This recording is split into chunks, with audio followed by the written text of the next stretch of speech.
Hello and welcome to the History of Africana Philosophy by G.K. Jeffers and Peter Adamson, brought to you with the support of the King's College London Philosophy Department and the LMU in Munich, online at historyofphilosophy.net. Today's episode, The Florida Project, Zora Neale Hurston. Despite all that talk of the new Negro, the Harlem Renaissance was always intended to have a basis in traditional Black culture. The leading theorist of the Renaissance, Alain Locke, thought that the movement would be distinguished by a folk temperament raised to the levels of conscious art. Folk art, he said, is always despised and rejected at first, but generations after it flowers again and transcends the level of its origin. As both of these quotations show, Locke believed that such material as folk tales and folk music offered an aesthetic resource, but one that needed to be refined or transmuted into productions of which the folk themselves would never be capable. For this to work, someone was going to have to dig up all that raw material. Numerous collections of Negro folk tales duly appeared during the time of the Renaissance. A study by Leonard Deephaven counts 9 of them between 1922 and 1930, all of them edited by white scholars. Black intellectuals had a mixed response to this outpouring of anthropological reportage. The poet Countee Cullen complained that such works often put sordid details of poor Black life before the public. These were, he said, things that African Americans already know but take no pride in, while white readers might be confirmed in their racist attitudes. George Schuyler, on the other hand, whom we met in the context of his debate with Langston Hughes over the concept of Negro art, called one collection of folk tales a revelation of the humor, wit, intelligence, philosophy, hopes, and fears of the humble Negro peasant. You might notice that his reaction anticipates the later acknowledgement of ethnography as a resource for uncovering the philosophy of traditional societies in Africa itself.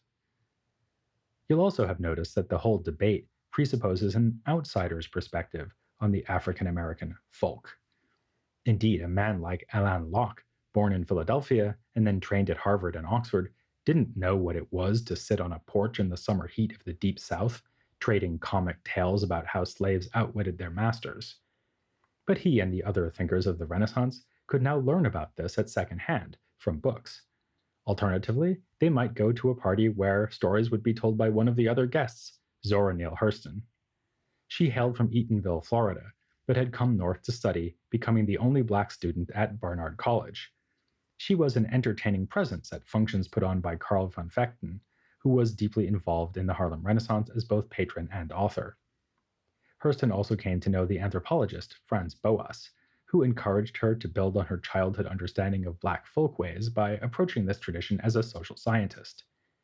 Supported first by Boas and Carter G. Woodson, and later by the white patron Charlotte Osgood Mason, Hurston returned south to, as she herself put it, collect Negro folklore. Her first trip in 1927 was a failure. With her customary flair for language, she admitted that she did not manage to collect enough to make a flea a waltzing jacket. She put this down to the fact that her time away had already made her an outsider to her own culture. She approached her interview subjects like an interviewer, as an anthropologist from New York rather than as a peer. When she interviewed an old man and got nothing useful out of the encounter, she resorted to plagiarizing another ethnographer's report about him. She would return to write more fully and originally about this same source later. This ethical lapse was not made known until Robert Hemingway's biography of Hurston, which appeared in 1977, just as she was being rescued from obscurity thanks to the enthusiasm of the novelist, Alice Walker. It's a disappointing moment in her career, even if we bear in mind that Hurston may not have expected the piece to be published and only to go into Woodson's collected files. Given that Hurston is now most famous as a novelist, we may easily forget that she did see herself as an anthropologist, at least in part. She said that she hoped her work would stand up to scientific scrutiny, and that her writing would give a true picture of Negro life at the same time as it entertains. She produced straightforward ethnographic studies, notably a long piece called Hoodoo in America. This was the first study by an African-American author of the folk magical practices that could be found in the Caribbean and southern United States, where, as she emphasizes, it was indeed called hoodoo and not voodoo. Her work provides us with more echoes of themes we discussed in our study of pre colonial philosophy in Africa. For example, Hurston's account of so called hags in the Bahamas matches with ideas about witchcraft common in Africa. In fact, she says herself that the beliefs she is studying came originally from Africa, though they have been modified by contact with white civilization and the Catholic Church. One striking illustration is a spell she describes for killing a person, which includes a recitation from the Book of Job. Hurston's training in anthropology encouraged her to see Christian rituals as being on a par with hoodoo. In a letter to Boas, she even suggested that practices of the Catholic Church might be considered as extensions of pantheism, with the Holy Spirit serving as an echo of the deification of fire. On another occasion, she took umbrage at the way that Christians use what she called sympathetic magic in their own church ceremonies, but then laugh at conjure being another word for folk magic. As this remark shows, she wanted not just to describe hoodoo, but to defend its cultural value. More than that, she sometimes found herself believing it. In her autobiography, Dust Tracks on a Road, she said that a ceremony that involved boiling a live cat and then tasting its bones had a powerful effect on her. It took months for me to doubt it afterwards. Hurston's nuanced approach to folk material, both participant and observer, both scientist and entertainer, is on show in her book Mules and Men. It was completed in 1930 but not published until 1935, with a short preface by Boas. He praised the way that Hurston was able to enter the homely life of the Southern Negro as one of them. But this is belied to some extent by the book itself. Hurston presents the material from a first-person perspective, telling us of how she arrived in Florida to do her research as both an insider and an outsider. She was recognized and welcomed by the people of Eatonville, but tells us she failed to understand local cultural references. She was puzzled by an invitation to a toe dance, which turned out to be a game where boys choose girls from behind a curtain, being able to see only the tips of their toes, and by an offer of coon dick, which proved to be a strong homemade drink that Hurston could barely choke down. This is a cunning bit of authorial self-presentation. It situates Hurston as the ideal mediator, a woman with one foot, or toe, in the world of the folk, another in the world of New York's socialites and anthropologists. Hurston is enough of an insider to overcome what she calls the featherbed resistance of her subjects, by which she means that they evade inquiry from white anthropologists without ever being rude or confrontational. Laughter and pleasantries are offered, but no information. Yet, she can also take an outsider's perspective on the colorful and outlandish stories that Southern Black people called lies, seeing them through what she called the spyglass of anthropology. This perspective reveals that, as she put it in a short essay on the topic, folklore is the arts of the people before they find out that there is any such thing as art. This fits nicely with Locke's account of the difference between folk art and modern art. The former is unself-consciously authentic, while the latter involves a deliberate, if implicit, stance on its own status as art. Hurston chafed against the expectations of her patrons because they wanted her to deliver information about that authentic folk art without taking the further step of creating self-conscious art of her own. But it was a step she was determined to take. This is already shown by the ostentatiously literary style of Mules and Men, and then more dramatically by her most famous work, the novel Their Eyes Were Watching God. As in Mules and Men, the narrative voice is carefully crafted.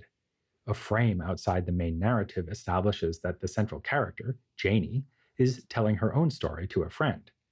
Yet within the narrative, the voice seems to be more that of Hurston herself, an omniscient narrator with a penchant for vivid folk expression, a tendency that grows as the novel builds towards its tragic climax. To avoid spoiling the novel for you, we won't say anything about the end, or even much about its plot, save to say that it tells of Janie's life with three men: an abusive first husband, named Logan Killix, an ambitious second one, named Joe Starks, and finally her true love, Virgil Teacake Woods. The novel's power comes in part from its incorporation of the sort of vivid folk material reported in Mules and Men. In a few cases, the same stories are even put into the mouths of Hurston's characters. There are oblique references to hoodoo, for instance, a root doctor consulted by Joe Starks when he falls ill. It has even been speculated that Janie herself may be inspired by a Haitian voodoo goddess named Ezili. The novel was written just as Hurston was doing research in the Caribbean. Her book about Haiti, Tell My Horse, which includes her famous discussion of the use of a poison brought over from Africa to turn people into zombies, was published only a year later. But the most memorable folk elements in Their Eyes Were Watching God are found in the banter between characters, as they gossip, offer advice, and play the dozens by trading insults. One of the great pleasures of the novel is its evocative and language-bending dialogue, as when Joe Starks asks where the mayor of a town is and is told, "You's a mite too previous for that. Us ain't got none yet." A few pages later, someone complains that Starks' own speech is pretentious. He talks to unlettered folks with books in his jaws.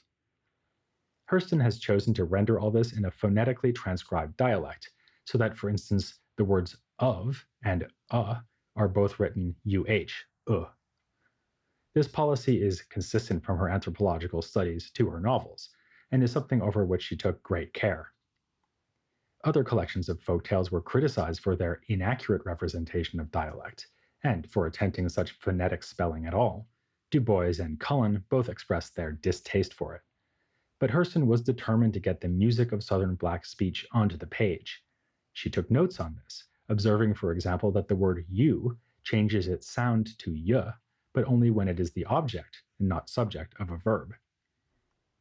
Nearly every character in the book, even Joe Starks with the books in his jaws, talks like this. Hurston does not use dialect to differentiate Black from white characters, for the simple reason that there are almost no white characters.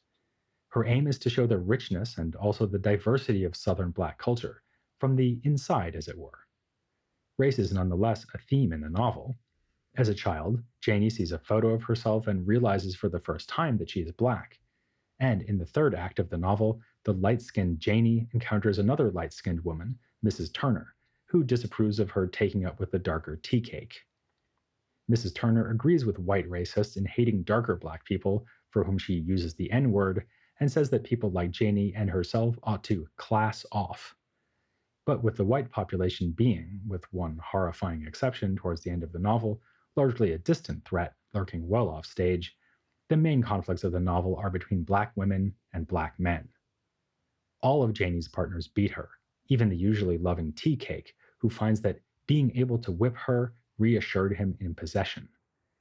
It's been well observed that Janie grows in strength through the novel, not by escaping her vulnerability, that is apparently impossible for a Black woman in this society, but by finding ways to use her vulnerability as a source of power.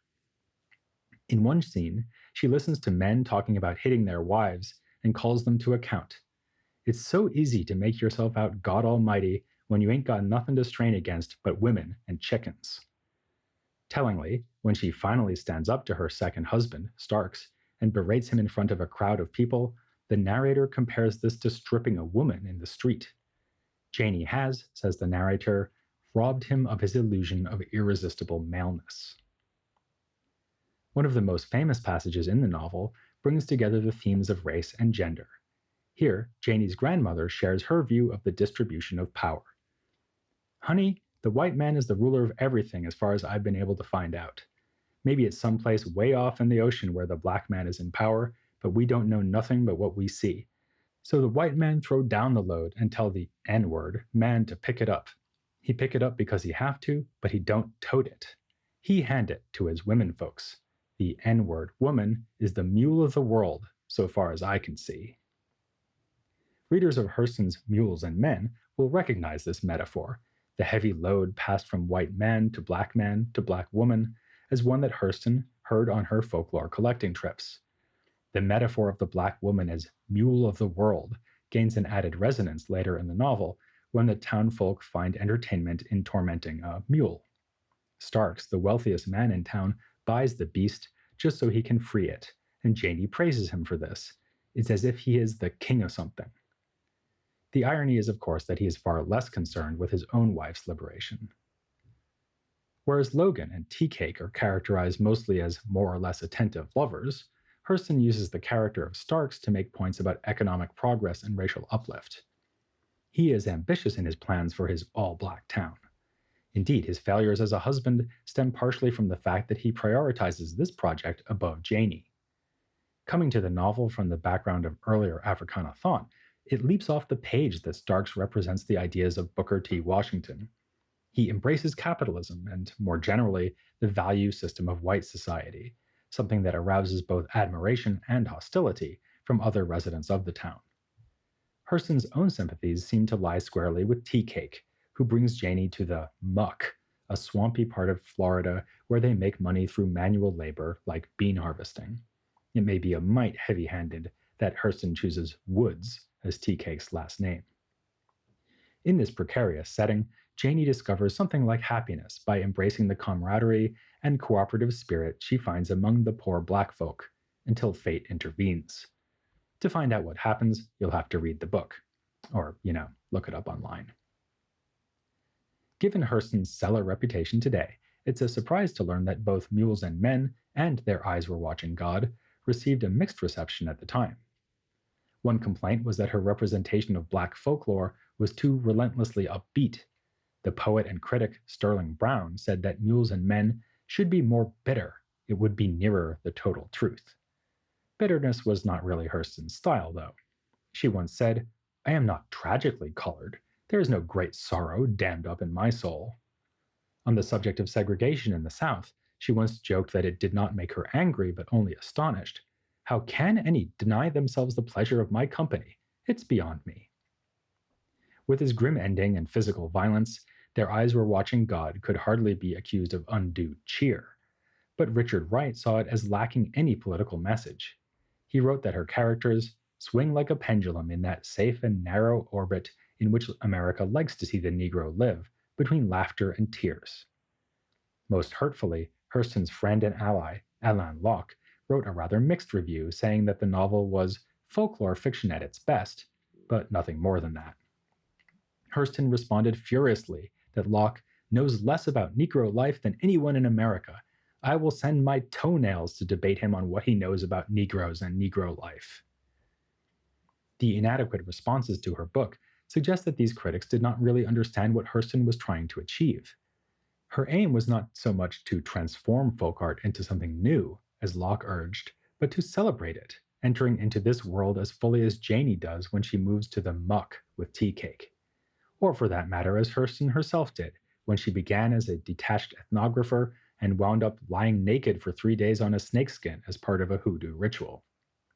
One might think of her achievement as the reverse of Locke's preferred aesthetic, not adding a modern perspective to the art of the folk, but leaving behind her hard-won perspective as a New York sophisticate in order to inhabit the life of her own people more fully and authentically. Hurston wrote once that folklore is the boiled-down juice of human living, and her novel offers a strong dose of that juice. While she touches on other themes like race and domestic violence, her aim is ultimately to depict the inner life of the people whose lives shape and are shaped by folklore. She explained this decades later in an essay called What White Publishers Won't Print. Now writing in 1950, she complained of the limited appreciation shown to literature that shows Black life without any overt political message. She says, "Minorities do think, and think about something other than the race problem, that they are very human and internally, according to natural endowment, are just like everybody else." Which means, as she goes on to add, that Negroes are no better nor no worse, and at times just as boring as everybody else. An insider who grew up in the world of the poor Negro, then became an outsider and an insider again, Hurston was perfectly placed to explore this corner of Black experience and demonstrate its value. While other figures of the Harlem Renaissance hastened to praise the new Negro, Hurston warned against forgetting that Negro's roots. As she put it in a 1934 interview, "It would be a tremendous loss to the Negro race and to America if we should lose the folklore and folk music, for the unlettered Negro has given the Negro's best contribution to America's culture." It's worth noting how, in this remark, Hurston couples folklore with folk music. Traditional Black music was a subject of intense fascination for the thinkers of the Harlem Renaissance. Hurston, Locke, and Du Bois all wrote about Negro spirituals, which, along with jazz, were arguably the most powerful representation of African American culture at the time. And at this time, no one person was a more powerful cultural representative than Paul Robeson, an almost unbelievably accomplished man who became world famous for his exploits as an athlete, actor, scholar, activist, and singer of such songs as Old Man River. We'll be featuring him next time as we keep rolling along with the history of Africana philosophy.